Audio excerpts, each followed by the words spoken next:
ॐ भद्रं कर्णेभिः शृणुयाम देवाः भद्रं पश्येमाक्षभिर्यजत्राः स्थिरैरङ्गैस्तुष्टुवागुंसस्तनूभिः व्यशेम देवहितं यदायुः स्वस्ति न इन्द्रो वृद्धश्रवाः स्वस्ति नः पूषा विश्ववेदाः स्वस्ति नस्तार्क्ष्यो अरिष्टनेमिः स्वस्ति नो बृहस्पतिर्दधातु। ॐ शान्तिः शान्तिः शान्तिः। ॐ सहनाववतु सहनौ भुनक्तु सह वीर्यं करवावहै तेजस्विनावधीतमस्तु मा विद्विषावहै। ॐ शान्तिः शान्तिः शान्तिः। The cause of samsara is ātmā, not knowing the truth of the self as everything, not knowing that I am the only thing that there is, as we will see in the opening two mantras of the Mandukya Upanishad, is the cause of sorrow, is the cause of separation, is the cause of a notion of alienation. Sorrow, separation, fear, alienation are all products of this ātmā ajñānam.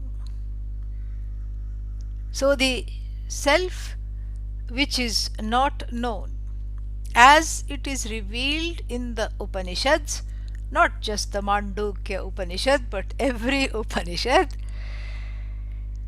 is a self, an unknown self, is a big problem, because the unknown self, the unknown I, the I which is limitless, becomes a sitting duck for all kinds of distorted projections.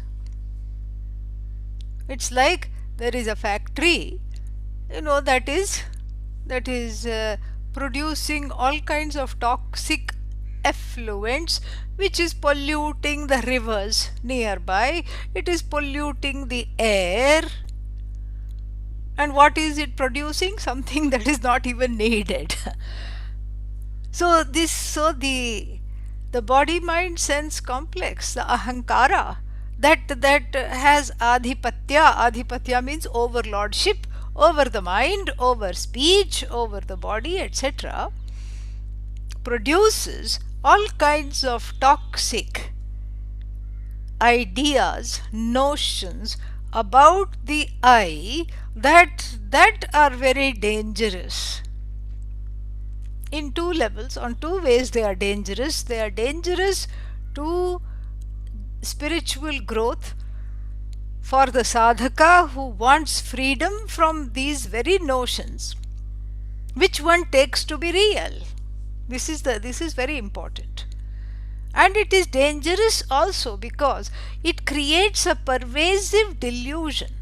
So there is an individual level moha, delusion, that I don't know myself and therefore I come to think that I am different from everybody else, I am separated from Ishvara, I am an idiot, I am not enough, I am not loved, nobody thinks about me.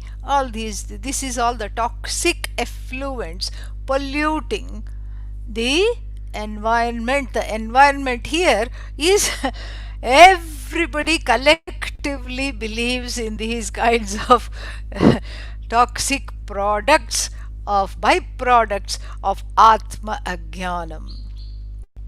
The byproduct of ātmā ajñānam is feeling alone.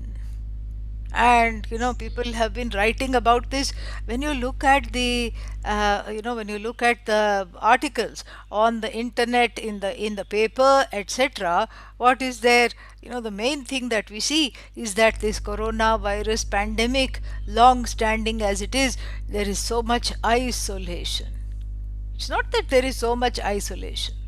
Bhagavan has created the conditions for this sense of isolation to come to the fore, and for it to be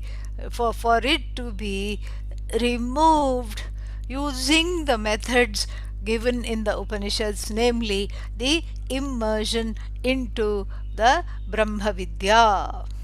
This is what the whole thing is. It is, it is not that suddenly there is isolation because of the pandemic.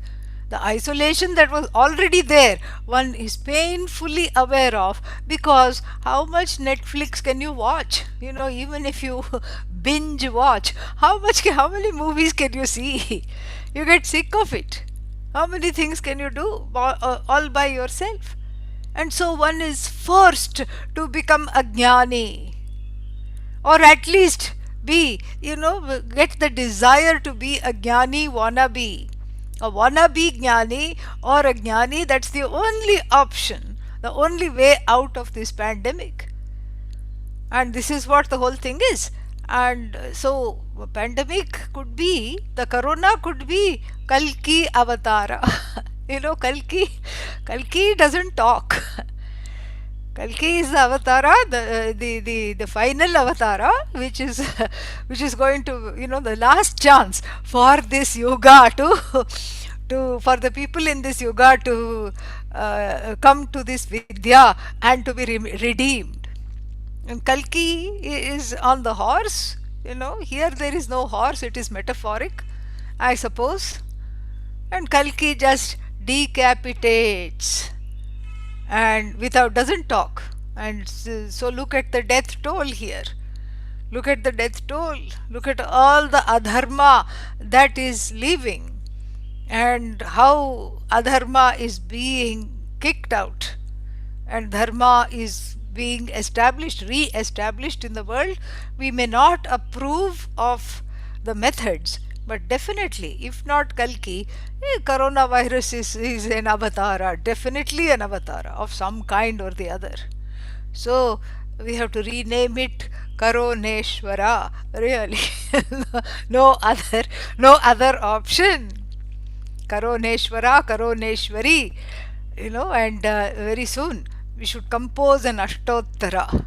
Om Karonaya Namaha, or Karona, it is A ending, so Karonayai Namaha.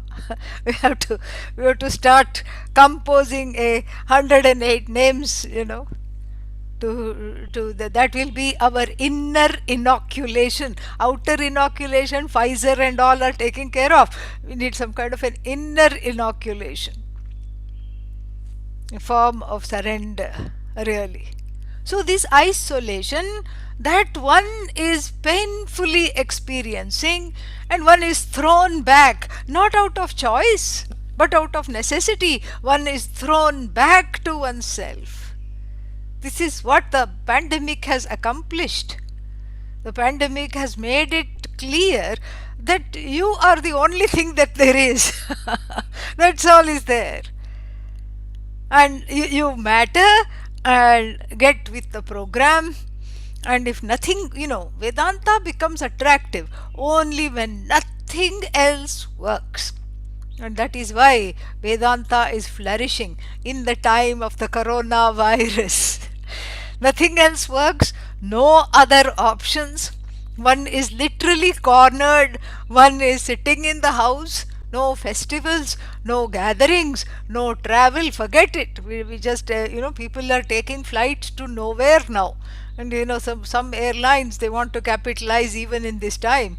So they test everybody, put them on the flight, and they fly little low, and for 3 hours they just go around Australia, go around Thailand, and then look to the left, and then this will you'll see these mountains, look to the right, and here is some kind of a landmark, and then you eat something there, and then you come back, and then you quarantine and get tested again, just in case. So, because people have forgotten what it is to like to travel, everybody is just in one place, and in a way, these are the conditions. Even though there may be festering some fears, pains and sorrows.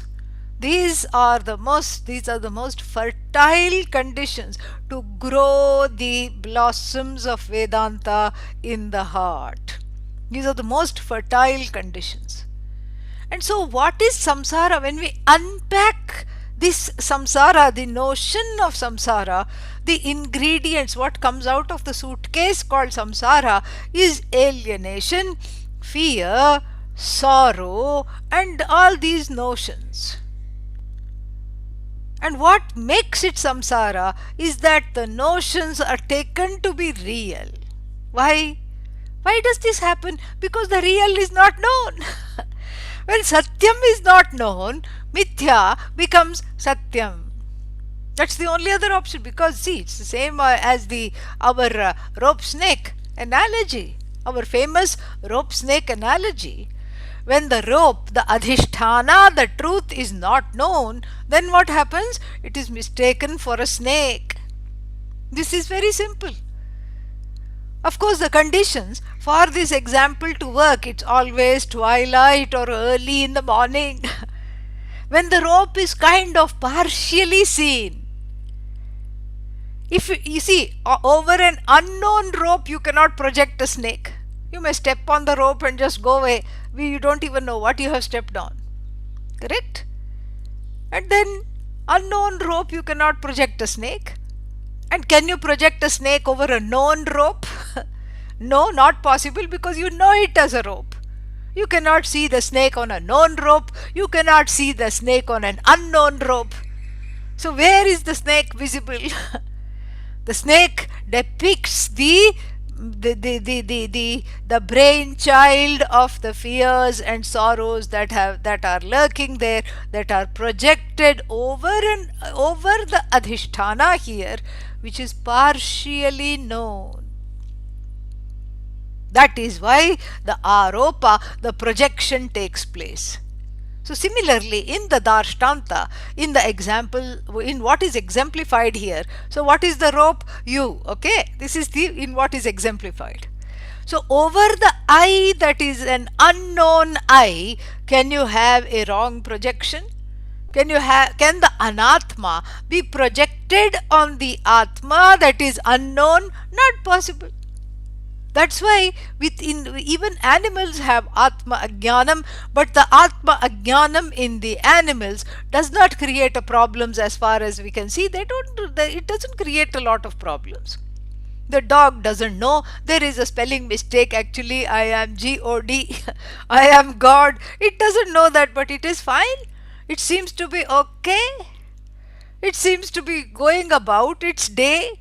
It seems to be eating, drinking. In fact, it is happier than you.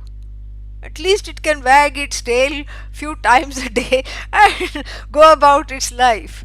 But to keep you in a good mood, you need a whole universe trying to entertain you to make you wag your tail, proverbially speaking. So ajñānam doesn't, create problems just because there is no place, as long as that distortion, the toxic effluence of this ahankara factory of taking itself to be not what it is, taking itself to be other than what it is, and projecting something else, that is the crux of the problem. Over an unknown I, you cannot project wrong notions. Wrong notions cannot be projected because that adhisthana is not even known, just like in the case of the animals. And in the case of a jnani, on the opposite end of the spectrum, you on a site, on a locus, locus again within quotes because the word adhisthana has no translation. You can at the most say adhisthana. That's all.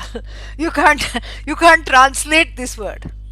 Adhi plus tha plus lut anam, adhishthanam. So that which is here to stay. Adhi means on top of which various projection, which can become the sitting duck of various projections. So an unknown I is not the locus of projections. Locus again within within quotes, because as we will see in the Mandukya, nothing is located in the I, and the I is not located in anything else either. Big stuff has to be assimilated. So on an unknown I, no projections are possible. No, the projections of the not I cannot cloud or obfuscate or eclipse an unknown I, because the I is unknown to begin with.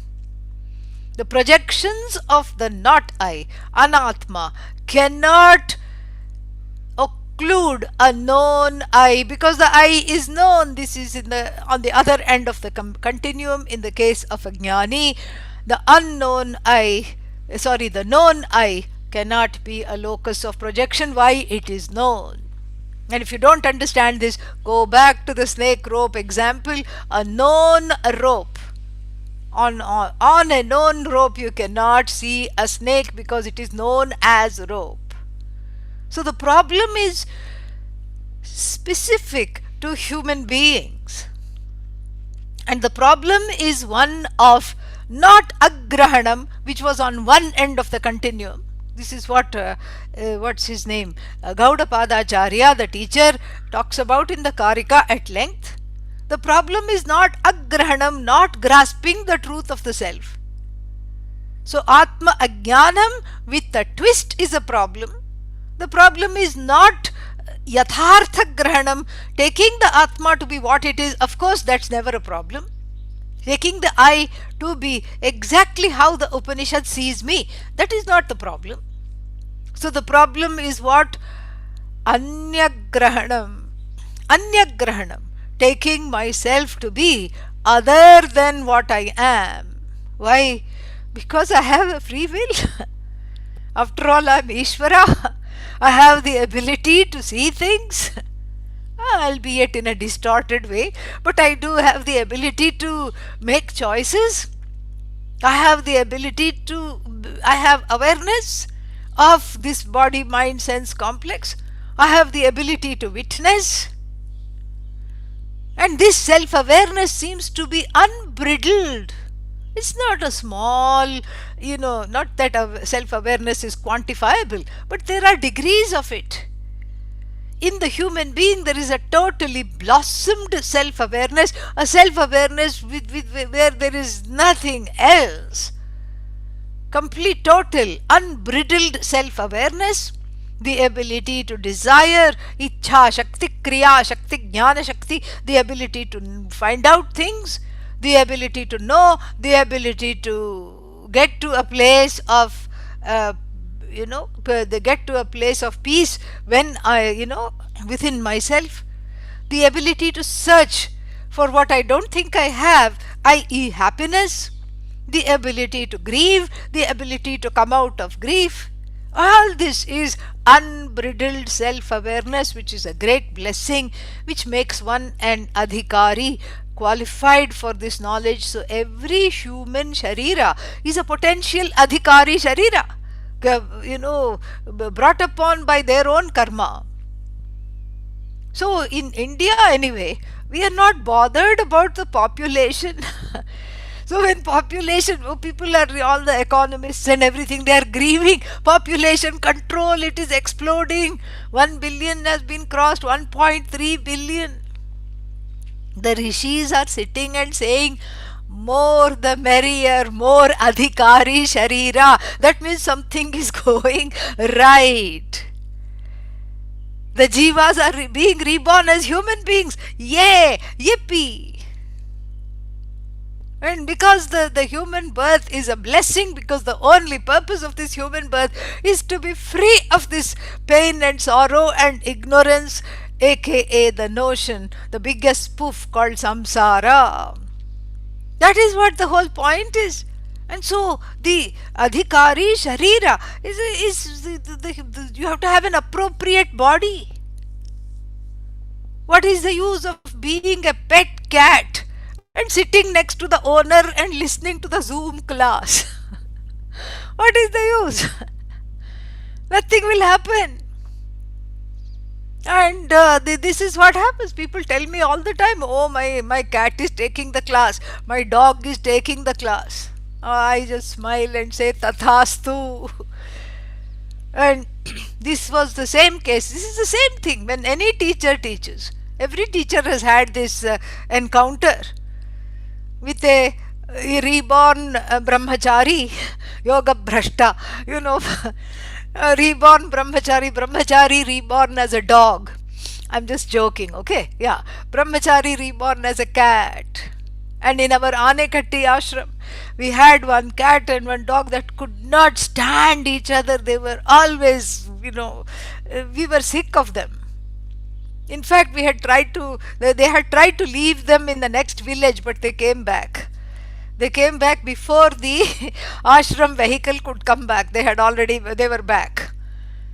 So, they were always, the dog and the cat.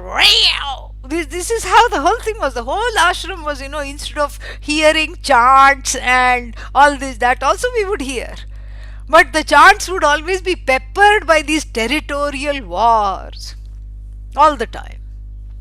And then Pujya Swamiji in the classroom was very different than what you find it now. It was very big and open air and with 6-7 doors, and all the doors and windows would be open, and we would be sitting and studying.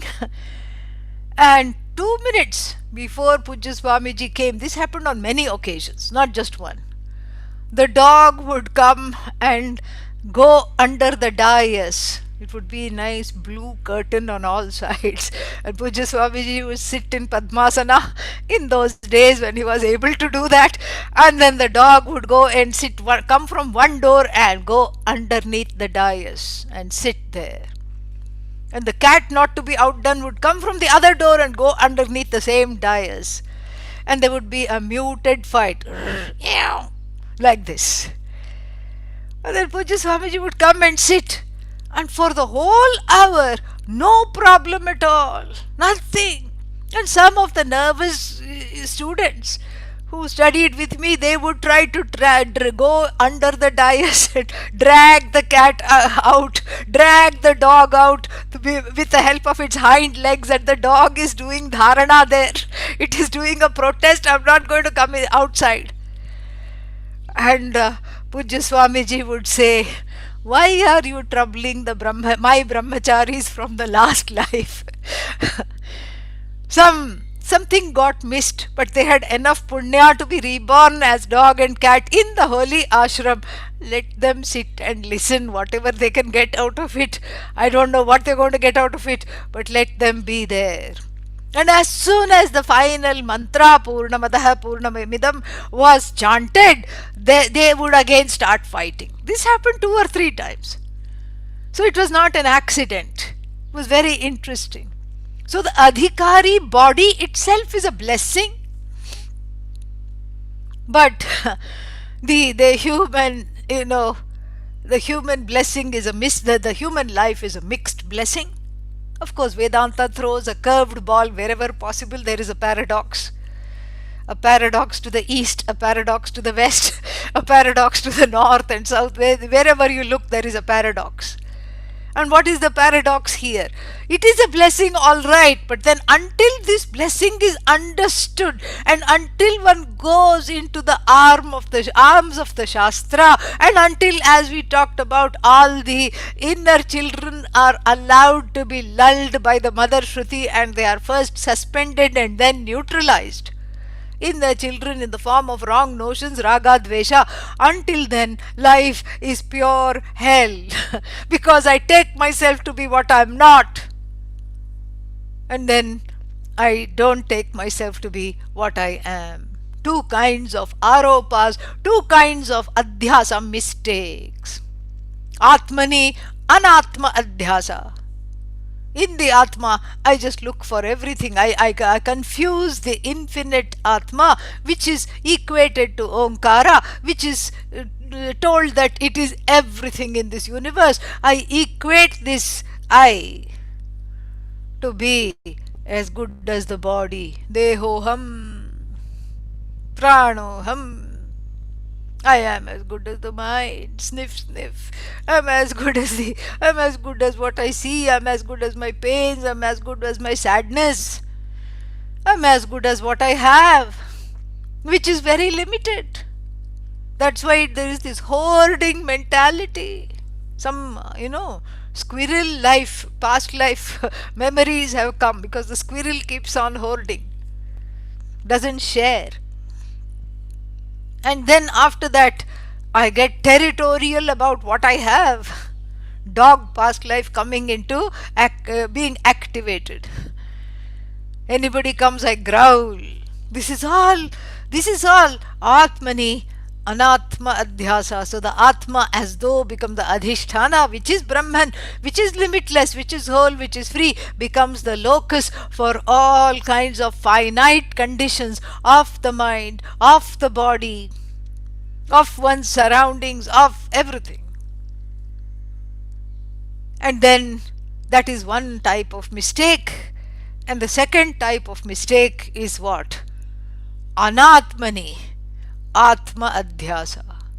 Because the craving for the Atma is an original craving, the craving to know oneself, and the Atma is always an object of love, the subject of love.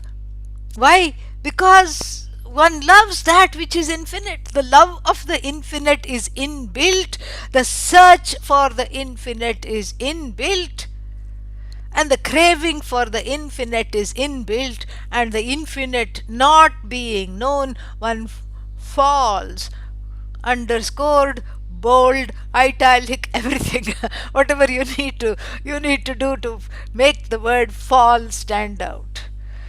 Therefore, the love of the self is projected on to other things. One falls in love.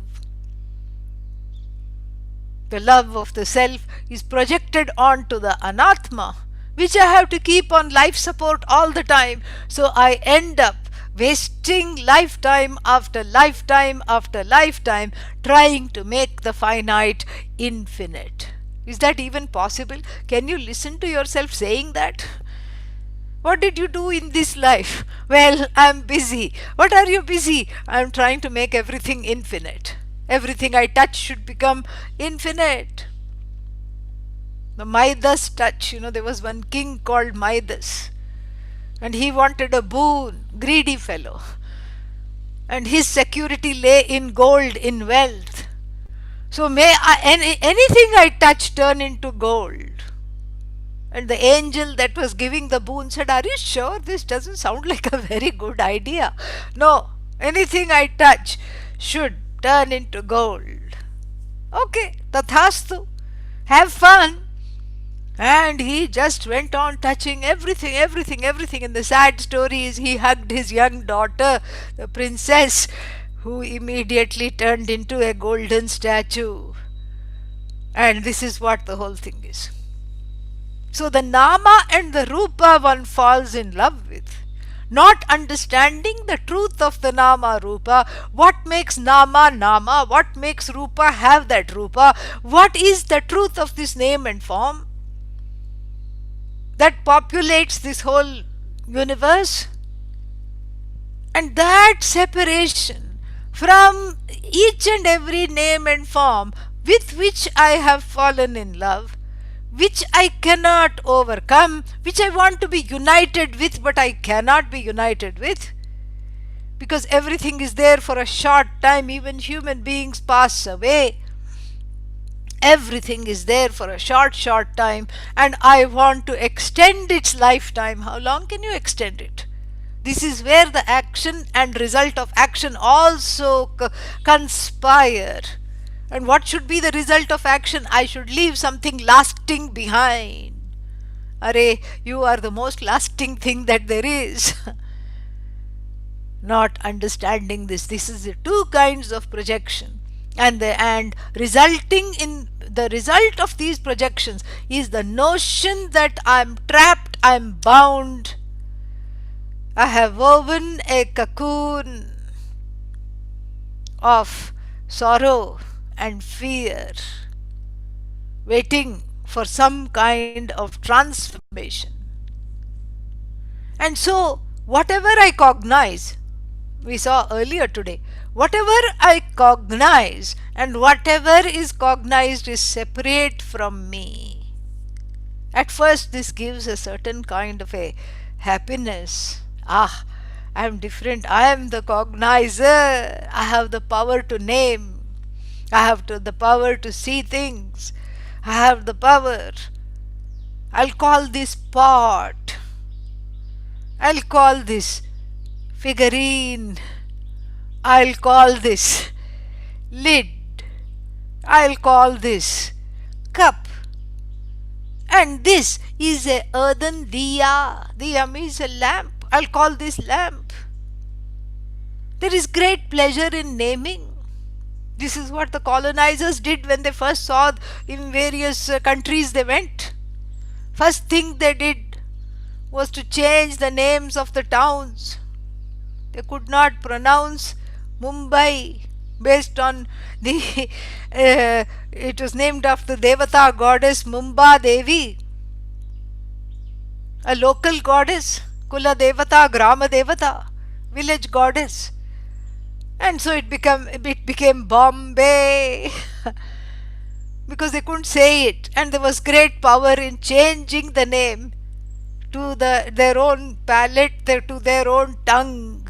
The tongue will not move around in certain ways, and so I'm going to change the name. Puducherry became Pondicherry. This is why just put all the blame on the British, poor things. The French here. The French also did the same thing. You know, Goa again. Probably from Gava, cow, Goa. Like this, all these things, everything was changed. And there is great power in naming. And then same thing, the religious conversion is also followed by naming, because God forbid you should be named Lakshmi, or you should be named Saraswati, or you should be named Subramanyam. You should immediately change your name, because you have come into our fold and we have the power to do that. This is what the whole thing is. So whether we talk about collectively over the course of history, world history, Indian history, or whether we talk about it individually, there is great power in naming, which is very easy to abuse. So whatever I have named, I have power over. And then what happens? That which you have named bites you back. How? How does it bite me back? Because every pot is different from another pot. Third pot, fourth pot, fifth pot, sixth pot, seventh pot, eighth pot, pot number 9, pot number 10. And then all the pots are different from you. That's another problem. All the pots are different from you. Ut aram antaram kurute athatasya bhayam bhavati prophesizes the Taittiriya Upanishad. The Taittiriya Upanishad says the cause of sorrow is separation. Even if you make a slightest separation, aram means the separation that is thinner than the razor's edge. Ara is a razor. So the thinner than a razor's edge, the sharp point of a knife, in smaller than that, even if you accidentally look upon something as separate from you, that becomes the cause of sorrow, because you are not that. And that can be, whatever that is, can be bigger than you, or can team together and then conspire to overthrow you. And so that is the cause of fear, that separation. So first the cognizer feels very smug. Yes, yes, yes, I am in charge. Ahankara, yay, yippee. I have put everything in a box. And then what? And then I am separate from everything else. After that, sit and cry because there are too many boxes and I am boxed out of any kind of a sense of connection. No love, isolation. And then you can write a blog about the pandemic, what you did, how you are quarantining, etc., etc. or you can go and read other blogs. That's all that is possible. So the cognizer-cognized divide, we have to see, first of all, even before we enter into the first mantra of this Mandukya, which we are going to see. We are going to see the first two mantras because that is contingent upon understanding this last mantra. Without that, we can kiss any kind of understanding goodbye. So before even we enter into the first two mantras, one thing we have to make clear is that the cause of this sorrow is this so-called divide, number one. Number two, even more important, the divide is as though the cognizer is not separate from the cognized. And how are you going to know this? You cannot know this by logic. You cannot know this through some kind of an intuition.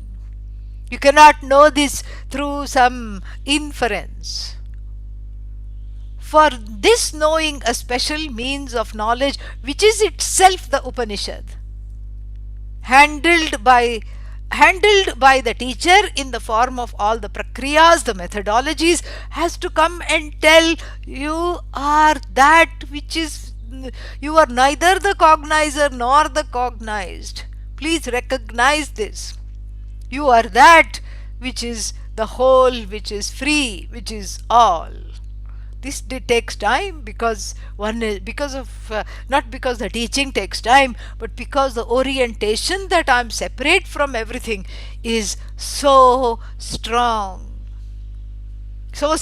and so all-pervasive, because you see yourself separating from everybody else and you see yourself as totally separate, and other people around you are also seeing themselves as separate, and everybody grieves together because guess what? Misery loves company, and everybody sits and cries together.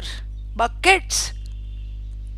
Because when the real, that which is real, when the reality is not known, the unreality parades as reality. And what is the unreality here? Jagat as separate from the whole. That is what it is. And so what is this Jagat? The Jagat is just like the Jagat is just like so many things we talked about. Pot number one, Jagat. Yad yad idantaya grihyate tat tat Jagat.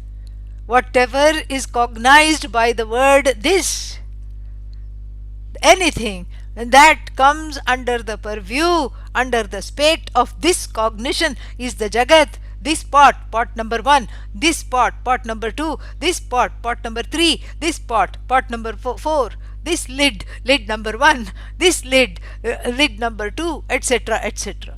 Infinite numbers. You can keep on counting.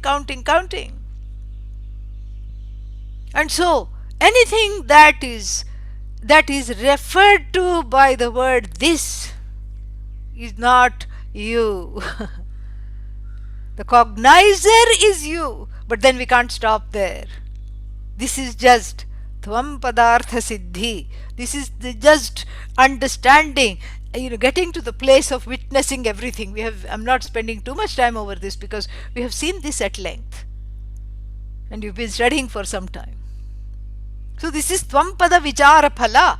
This is the fruit of looking into what this I is. And we'll have chance later on to look into this further. But for now, we can suffice to say that all that is here, all that we are left with when we reduce the world of nama-rupas to that which is cognized, all that we are left with is a frontier of duality called cognizer and cognized. And this is not enough to remove the sorrow, because you still are separate. Where is the non-duality? And so therefore, the thing to understand is that the same I is wearing the hat of a cognizer, and the same I is wearing the hat of the cognized. This is Shruti Vakya. This is not a logical derivation. If you ask me in the question period, how did you say this? How can you assert this? Give me proof. There is no proof. The proof is in the application of the words of the Upanishad in your life. The Upanishad is like a ointment that you put in the eye to clarify the cataract of distorted vision that leads you to come to wrong conclusions. And the one that is putting the ointment is called Vedanta teacher. This is what the Guru Stotram says. Ajnana timirandhasya jnananjana shalakaya chakshurunmilitam yena tasmai Shri Gurave Namaha. Unto that Guru, my salutations, my namaskaras, my namaha unto that Guru. And who is this Guru? This Guru is none other than the one who has done an operation for me, who has done cataract surgery. In those days, the cataract could be dissolved with some anjana. Anjana is ointment. Something that is sticky is called anjana, ointment. So what kind of anjana? Jnana anjana. So the ointment which says the main ingredient is jnanam, ātmā. And then there'll be some binders, stories. Because stories between Yama, dialogue between Yama and baby Nachiketa. And then inactive ingredients, prakriya, karya prakriya, cause effect methodology, avasthatraya prakriya, all these things. These are the fillers and binders. The main thing is ātmā. And then what? And the Guru applies the ointment. Why can't I apply it myself? Because you can't see your eyes. It's very difficult. And you don't know whether it's going to burn or sting or whatever. It's very difficult to put eye drops in your own eyes, especially when you can't see to begin with. Difficult. And so the Guru is like a bhishak, a doctor here of sort, an ophthalmologist of sort, eye doctor. And what, eye doctor, pun intended, eye doctor and eye doctor. And so what does the doctor do? The doctor puts the ointment by handling the prakriya, by handling this ātmā, and which eye needs more, which eye needs less, which eye, all this. The Guru decides how the pramana has to be operated, because the means of knowledge has to be activated in the hands of the teacher. This is how the Shastra is set up. The Shastra is set up, because this is how it is. Because the Upanishad is what? Dangerous stuff. It's like so you need somebody to write a prescription. And that one who is writing the prescription and administering it, because with all this, what is that COVID vaccine? 30 minutes you have to keep them under observation. Afterwards, because there could be fever, there could be so many reactions. And so 30 minutes you're supposed to be kept under observation. You can't just go and buy one stick of vaccine and stick yourself. That's not going to happen. It's not a possibility. It is dangerous stuff and in the wrong hands. And so you need somebody, a professional.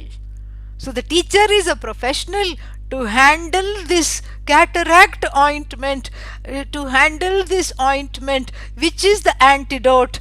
The ointment is the Upanishad, and this is the antidote to the cataract of distorted vision, causing the person to weep copiously and to always be afraid of one's shadows. This is what the whole thing is. And so therefore, the cognizer and behind the cognizer and the cognizer divide is a veil of ignorance and wrong projections. And that veil is removed. And what is that veil? Avarana. The cataract of avarana. Avarana means ignorance and its broods. All the babies of ignorance we have discussed. I don't love myself, etc. All the wrong projections. And so the avarana is of ignorance is removed the cataract of ignorance is removed by the ointment of the Upanishad, applied judiciously by the handler of the prescription called the Upanishad. And what does it do? It makes you see clearly. And to continue with the coronavirus metaphor, it inoculates you against samsara. That's why everybody has to have it. Yeah. So the one, ideally speaking, that has had the vaccine cannot get this disease. Or even if they get the disease, it is asymptomatic. One is asymptomatic, so samsara has been neutralized for you. This is the beautiful. This is so beautiful. This is how to understand. This is the background knowledge we should have before we enter into this, what should I say, big bang of the Upanishad. The big bang of the Upanishad, resolves for the time being the cognizer cognized as though divide. How is it resolved? It is resolved in an ingenious way. The Upanishad outright comes and says, what does it say? Let us call you as Om. Why should you be the only one that is naming? Let me also do some naming here. Why should you have that privilege? You have named everything, and look at where it has landed you. Let me give a name. And in fact, the name that I give is going to absolve you of this named divide. It's going to absolve all the broods of the pain and the sorrow. Why should you be the only one doing the naming here? Let me do a namakarana, a naming ceremony. You who used to consider yourself a cognizer, you have a new name. Oh, says the Jiva, what is it? Om. Oh, how do you spell that? We'll come to that. Okay, I have a new name. Fantastic. Om. I call myself Om. What is your new name? Om. What are you called? Well, the Upanishad says I am Om. The Upanishad has further news. I'm not only going to name you, but I'm going to name everything that you have named also. Oh, you'll be very busy. Oh, Upanishad, you're going to be very busy because look at all the things. It took me a long time. It took my people a long time. We have been naming things for generations. For thousands of years we have been naming things. And yet, again, we discover something from the past. And then we have to name that as well. We see the fossils and we thought it was something else, but it is not that. We have to give it a new name. Usually after some excavator who is who's got enough funding from Rockefeller and everything. Usually it's a Western guy. Okay, it is named after this fellow. So you will be very busy because we've been naming things in the universe for thousands and thousands of years. Upanishad says, nah, it's not so hard for me. Oh, really? Okay, go ahead. What is the name that you're... Which nama, which rupa are you going to start with? All of them. Oh, really? All of them are going to have one name? Oh, you are clever. Okay, what is the name? Om. What? But then what about me? Om. What about my fervent enemy, who is the cause of resentment in my heart? And it's not easy to keep the fires of resentment going, but I have managed to keep this festering resentment, to nurse it in my heart for so many generations. In fact, I have inherited it from my mother, from my father. They inherited it from their parents. So I have this what should I say, fungal growth of resentment in the heart, burgeoning. And then, what is that? Oh, what is all these other things that I don't know? Oh, what are all the things that I know? Oh, What about my body? Oh, what about my mind? Now I'm afraid to ask. What about my mind? Oh, what about my senses? Oh, actually, we should say that 5 times. Om, om, om, om, om. What about my ahankara? Om. We are drowning in a sea of om. The sea form has been made into sea om. Pun intended. See? Om. It's everywhere om. You know, there was that, what is that? The animal sound nursery rhyme. What is that? MacDonald had a farm. You know? Hear this, hear that, everywhere, same sound. Here an om, there an om, everywhere, om, om, om. Yeah. This is what it is.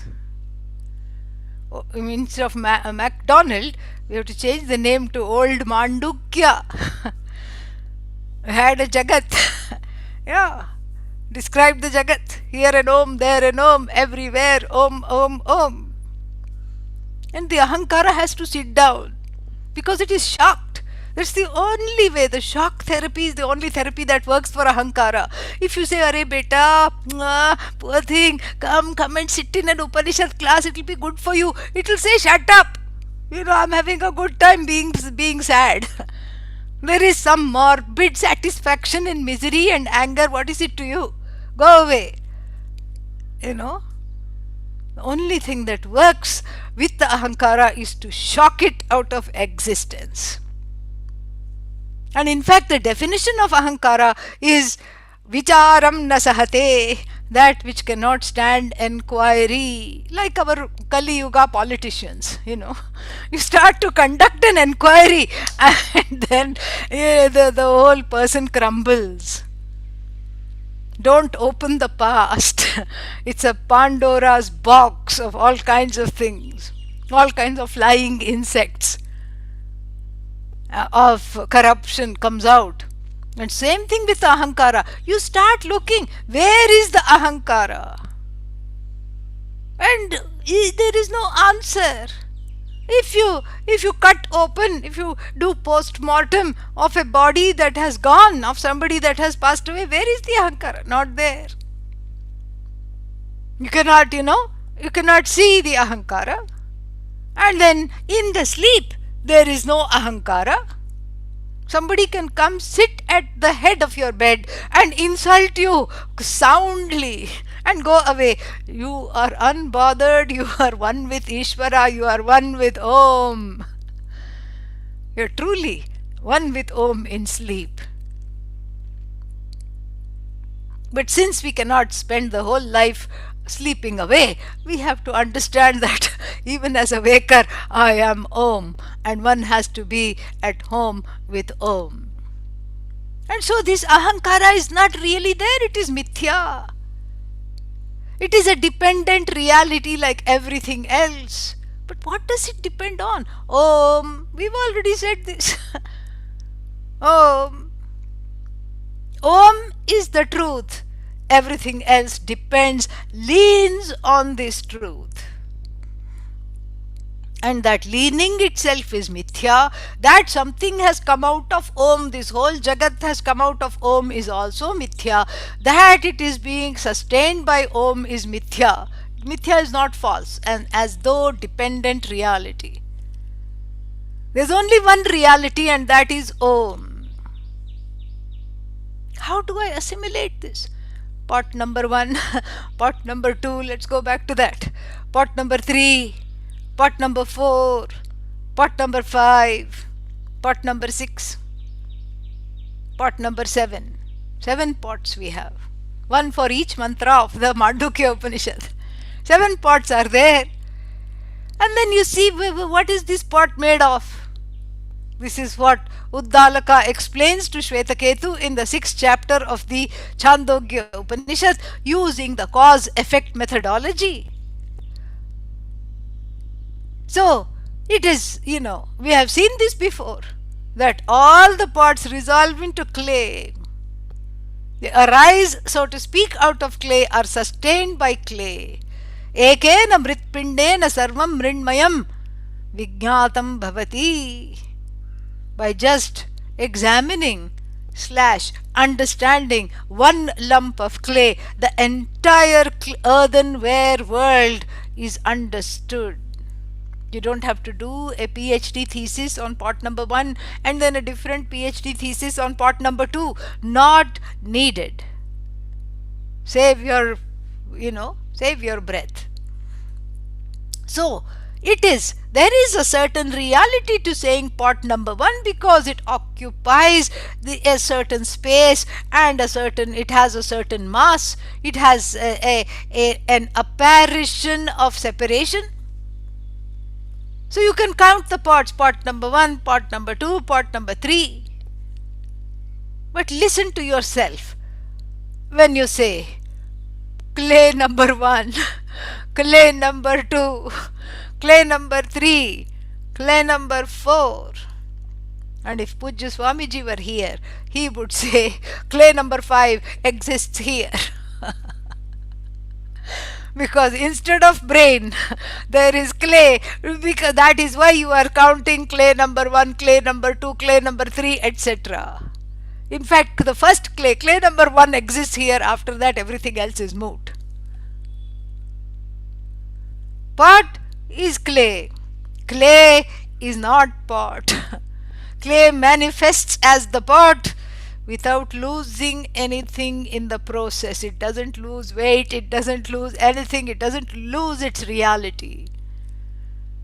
And so therefore, the effect, here the effect is an as though effect called the Jagat, is non-separate from the source of the Jagat, which in the first mantra is called Om. So I'm just going to read the first mantra. You don't have it, but doesn't matter, just listen. Om iti etad aksharam idam sarvam. Aksharam. Naksharati iti akshara. That which is imperishable. Let us call it Om. The only thing that is imperishable really is understood as you, not the cognizer, the truth of the cognizer, the content, so to speak, of the cognizer. And that is you, because you are self-shining, you don't have a beginning, you don't have an end. And here we are not talking of the body, we are not talking of the mind, we are much less the ahankara, which cannot even stand a simple enquiry of where it is located, what it is made up of. It's simply made up of notions which have no leg to stand on. And so therefore, that there is something that is imperishable. And you have to take my word for it, the Upanishad says. And it can be immediately proved because it is in keeping with your craving to be forever.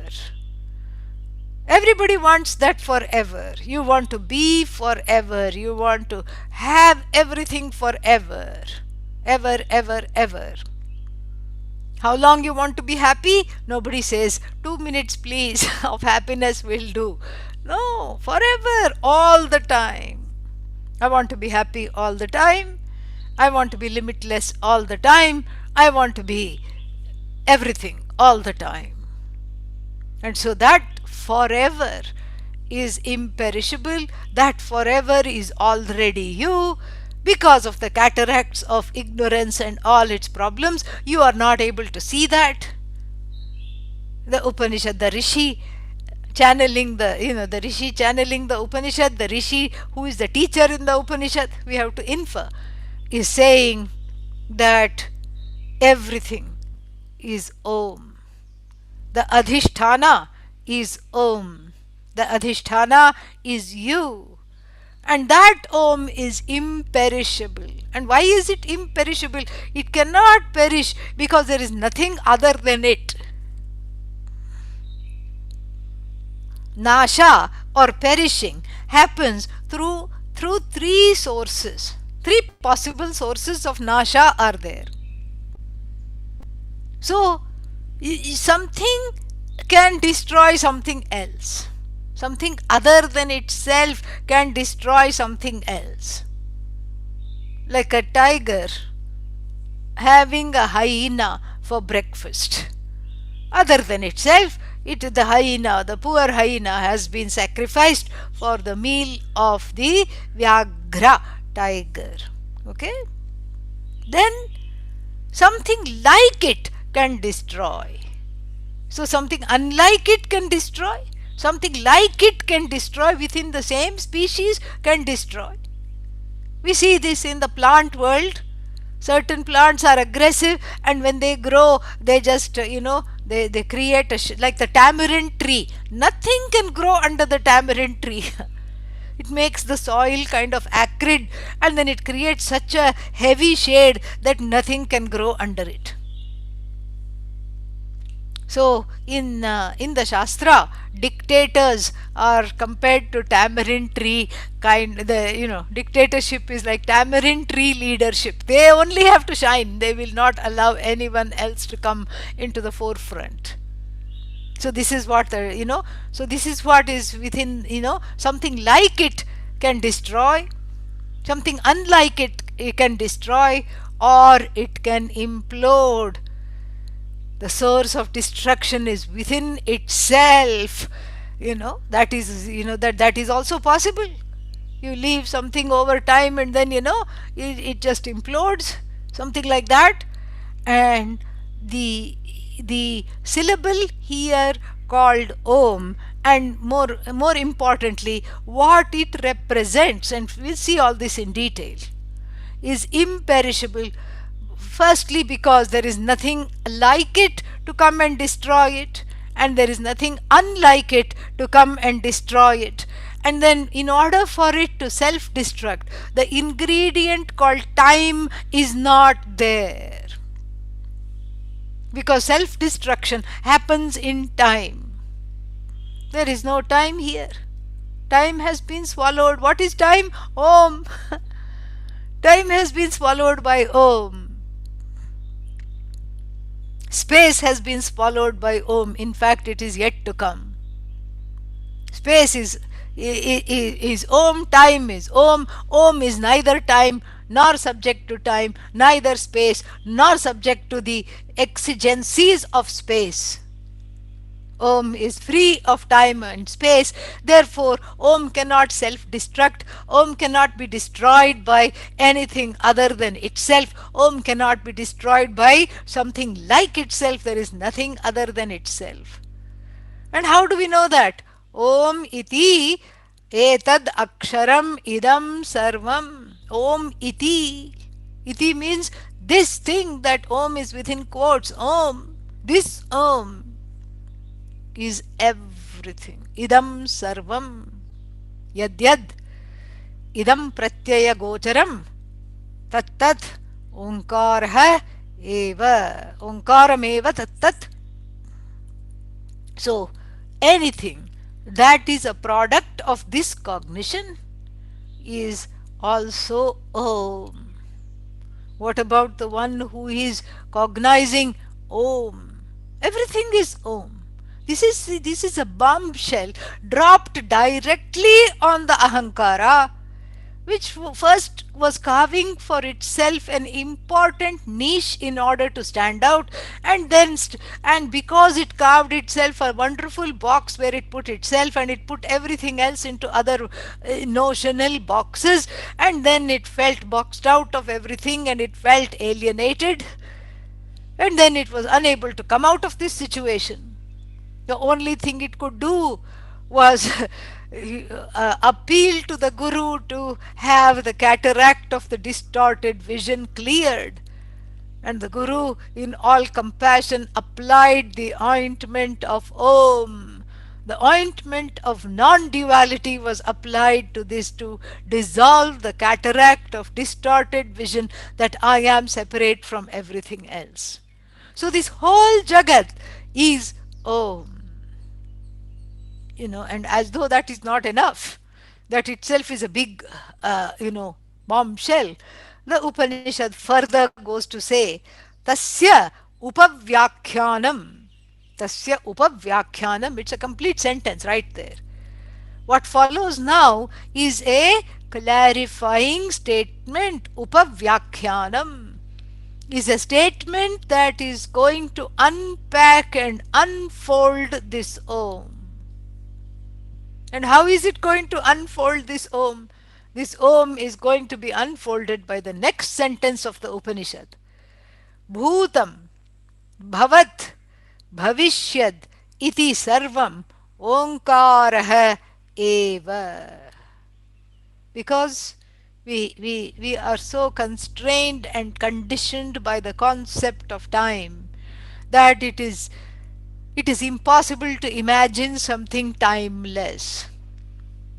It is impossible as an exercise, and also it is not true that there is something that is timeless that you can watch, because that itself is a problem. If you are watching something that is timeless and you are time bound, how is that possible? That's a contradiction. So the timeless is not an object of watching, an object of observation. The timeless is not there to be cognized as an object separate from you. In fact, that timeless is you alone. This is what is told in the next sentence, but in a very, very ingenious way, because one is so conditioned by time. This threefold division of time rules our life. Oh, that was yesterday, past tense. Even in the grammar, we have past tense. In Sanskrit grammar, we have three different kinds of past tense. Anadyatana. Anadyatana means that, something that did not happen, just now. Anything that did not happen just now. An indefinite past. Anadyatane lang. Indefinite past. Something that happened, we cannot define what time it happened. It's a general past tense. Then you have a remote past. Once upon a time. Babhuva. Like this. You have a remote past. And then you have another conditional kind of a past. So there is so many various kinds of past, even in English. Past perfect. And, all these things we have. Different kinds of pasts. Because why we need to, we make it our business to make a distinction between something that happened 5,000 years ago and something that happened just yesterday. Because we take time all too seriously. Three different kinds of past tenses, enough to make any one tense. And yad bhutam tadapi Onkaraha eva. So all your grammatical exercises, those 3 by 3 dreaded Sanskrit tables, where everything sounds alike after some time. Third person, second person, first person, singular, dual, plural. That's how it's a 3 by 3 table. And then you try to distinguish what is this, how to do this, what is this. Very difficult, it all sounds alike. And on top of that, the verbs are divided into 2, parasmay pada, atmane pada. So another extra set of 3 by 3 just to see how they behave differently. All this, now all the people frustrated by students of Sanskrit grammar can, until the next Sanskrit class, can take a temporary reprieve by knowing that all those tables are nothing but Om. So how does it decline? What is singular? Om. What is dual? Om. What is plural? Om. All Om. And what is the first person? Om. Second person, you both, you all, Om. What is the third person? He, she, it, they. Om, om, om. So easy Sanskrit is, see? Om by Om table. That's all it is. In fact, instead of Tritiya Purusha, Madhyama Purusha, Uttama Purusha, instead of third person, second person, first person, you can write on the left hand column also Om, Om, Om. Instead of singular, dual, plural, on the top column also you can write Om, Om, Om. Yat Bhutam Omkarah Eva. So easy Sanskrit is. Just look upon the past as Om. The grammar is flawed. The grammar also participates in ātmā ajñānam. For the sake of transaction, we need this, but we take it seriously. That's why words like Brahman decline, so to speak. Here it's seen as imperishable, but there is some declining going on. Atma declines. Atma is I. The I which is Om, which is indeclinable, declines. Atma, Atmano, Atmanah. One I, two eyes, many I, more than two eyes. Atmana, by me. Something else was done. Because that something else is also you only. It is all Om. So now we come to the, another dreaded nominal tables, 8 by 3 tables. Those also can just be filled in with Om, Om, Om, Om, Om, Om, Om, Om, Om, Om, Om, Om. So what happened to all the verbs of the past tense? They have been omified. Is there such a word? Of course there is. Look it up. They have been omified. And what happened to the nouns that govern those verbs, that go along with those verbs? They are in apposition. What happened to those nouns? 1, 2, 3. Actor, agent, and then the object. And then what else is there? The instrument, and the dative case, for whose sake the action is being performed, from where the action is coming, ablative case, genitive case. How is this agent connected to other auxiliaries of the action, other nouns? And where is the locus of action? The locative case. And vocative is simple. Om. You call out Om. And it echoes back to you. Om. It's all Om. This is what is called Karaka Upamardana, the killing off of all the factors involved in action. There are no factors involved in action. Because there is no action. Hello, wake up. Action is Om, actor is Om. And the time where the action took place, remote past. Om Brahma Devanam Prathamasam Babhuva. Om Babhuva happened a long time ago. And that is all Om. The past has been renamed, and what a naming it is. Not like your name. Your names are boring. Pot number 1, pot number 2, pot number 3, clay number 1, clay number 2, clay number 3. So boring, so repetitive, and makes no sense. In fact, does much more to obfuscate your reality and cause problems. Here, it's the elegant Om. What a namakarna, which swallows up divisions. Your naming only creates and reiterates the divisions. The naming of the Upanishad as this whole universe as nothing but Om only completely obliterates the divisions. That is the best way of naming. So yadyat bhutam, that which is called the past, includes everything. Includes your resentment that you have been carrying for centuries. Includes ancestry.com, where everybody likes to go to find some roots.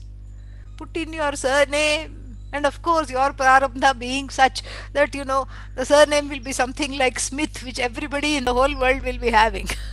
Blacksmith, ironsmith, this smith, that smith. and, and then you look it up. Of course, you'll go to the wrong Smith, and then you'll take photos and make some YouTube videos having united with the Smiths who live next door. Perhaps there are stories like this on the internet. And then after exchanging Christmas gifts for 6 years, you find out that they are not related to you at all. Om Yat Bhutam Omkarah Eva. This is what it is. So ancestry.com. Om. Your desperate search for roots. Om. Your feeling of uprootment which led you to go for the roots. Om. In India we don't bother about roots because we have been assigned roots from birth called Gotra. That is our root. And it always ends in the most illustrious person to occupy that lineage, aka a rishi. So we don't bother going on ancestry.com because we take our lineage from the rishis. This is what the whole thing is. Very nice. But for newer civilizations that have lost the connection, this becomes very important.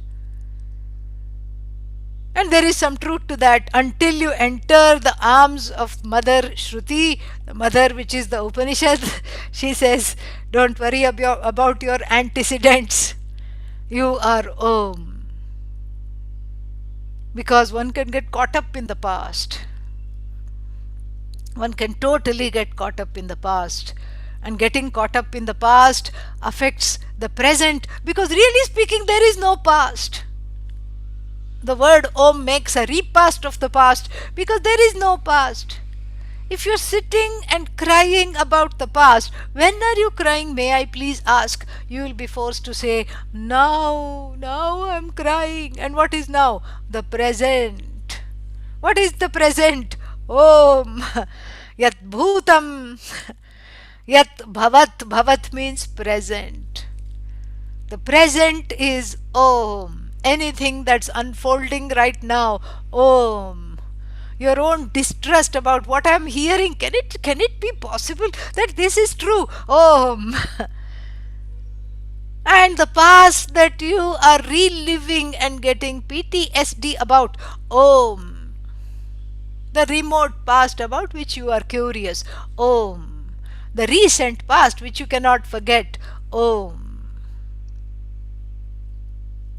And the one that is sitting here now, recalling the past in the present, Om. The present itself, Om. Non-dual. Advaita Siddhi has taken place. The present resolves into Om. The one contemplating upon the present, which is, the present which is quickly becoming the past from the empirical standpoint, Om. The one who is regretting the past, Om. And then of course the next one is what? Bhavishyat. Bhavishyat means that which is to be. Om. That which is yet to come, Om. And whatever that might be, Om. We are not afraid of aliens. In the Hindu tradition, it's just like, okay. And then if an alien lands on earth, the question that, anybody who has Vedanta Jnana, they will ask, a rishi will say, what took you so long? And here you are. It's a possibility that has been actualized. That's all the future is. The future is already there and it is just being actualized. It's happening. So we are not worried about cloning. What might happen? There is so much controversy. And people are sending snippets of their cat's hair and dog's hair to Korea somewhere and to China, where apparently they can clone the animal. This is one more example of how to make try to make anatma into atma. Poor cat, beloved cat has gone. But you still won't let it get moksha, even if the possibility were there. Why? You have harvested some pet hair. Some people do this. And then you send it to a lab. And then 1 year later, you get the same exact clone. How can it be same? How can it be exact? What about the jiva that is occupying? It has its own karma. The clone occupying the clone body, that jiva in the last life was a copycat. Never could come with any original idea. Lived its whole life as a shadow, copying everything everybody else did. And Bhagavan, in his sense of humor, said, Tathastu, occupy this body. You will be never loved for who you are. You will always be loved for that, representing that past animal. Here is where the past and the future very interestingly coalesce. In this whole cloning experiment, the past is cloned to become the future, and both are Om. What are you doing? Om. Om, Om, Om, Om, Om. Future is Om, yet to unfold Om. And when is it unfolding? Right now, right here. And the future is becoming the present Om, the one who is present in the present Om. Everything is just one. We cannot even say big, but still, for the sake of Brahman, we'll say big. Everything is one big Om. The meaning of the word Brahman is big. That's why we'll say everything that you were worried about, that you were just having anxiety and sleepless nights over, is Om. The sleepless night is Om. Sleep is Om. Sleeplessness is Om. Sarvam Omkarah eva. And the Upanishad entertains a very intriguing possibility. So what more is left? Nothing should be left, right? We have seen all the 3 periods of time. Om. We have seen this Om, that Om, here an Om, there an Om, everywhere Om, Om, Om. What else is left? Everything is swallowed up. The Upanishad entertains a very intriguing possibility. What if there was something beyond time? What if? Just let us entertain the possibility. Past is Om. Okay, I'm with you. All right. Check. Present is Om. Check, check. Future is Om. Check, check, check. Everything in the universe is Om, spatially speaking. Check, check, check. That which is distant is Om. That which is near is Om. That which is in the next room is Om. That which is in this room is Om. Everything is Om, Om, Om. Time and space swallowed up. What else is left? The only thing that is left is the observer, the swallower up of time and space, who is not subject to time and space. What name, pray tell, shall we give that entity, that conscious entity, who is free of time and space? Any guesses? Om. That's all. That's all. Very, very intriguing possibility. Here we thought we have covered everything. We have covered everything except the one who is covering everything. The one who is covering everything has not been covered. Let us uncover the coverer upper. Let us uncover the truth, the content of the coverer upper. Who is that coverer upper? Me, the one who has covered everything.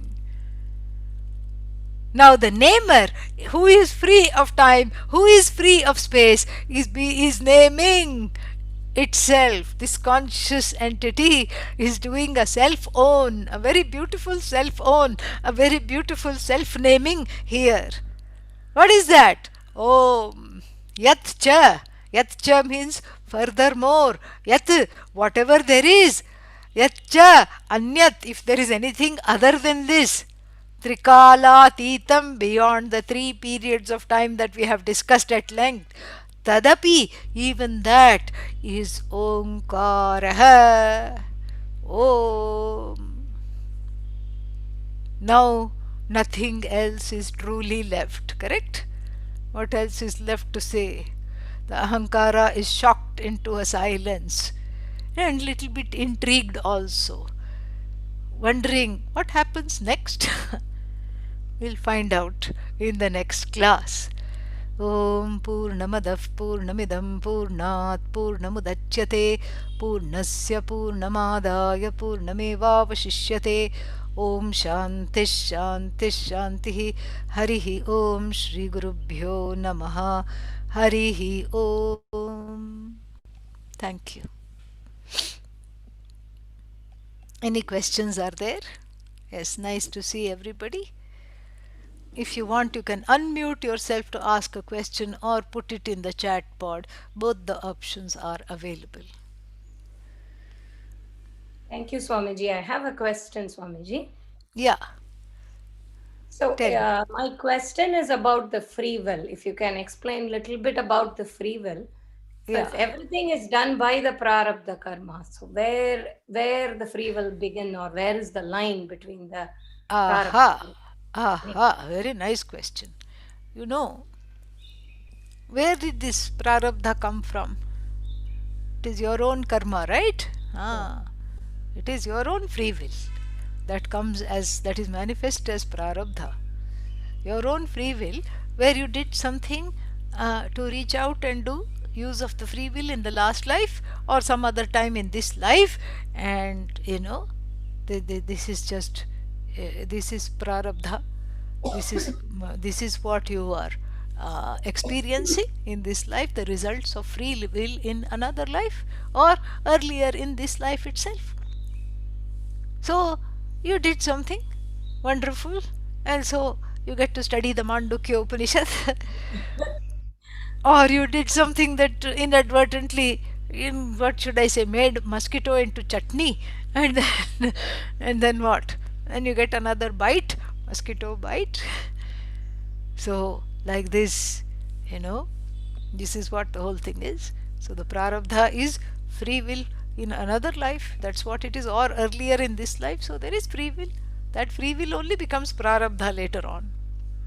Yeah, so it's not that everything is set and prarabdha is something coming from outside. Prarabdha is your own actions, the results of which are gift wrapped by Bhagavan. Yeah, Bhagavan is the recycler. Recycles your action and gives you the results back. Just a new gift wrap, that's all.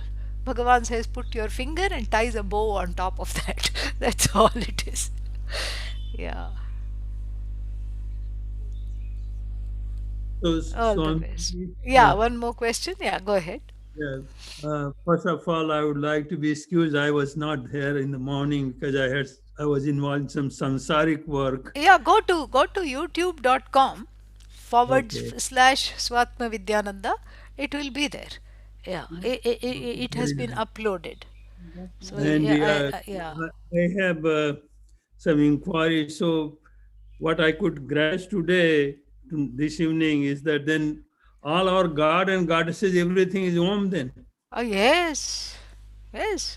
That's why every Ashtotra you say Om, Om Namah Shivaya, Om Namo. Every mantra has Om in the beginning.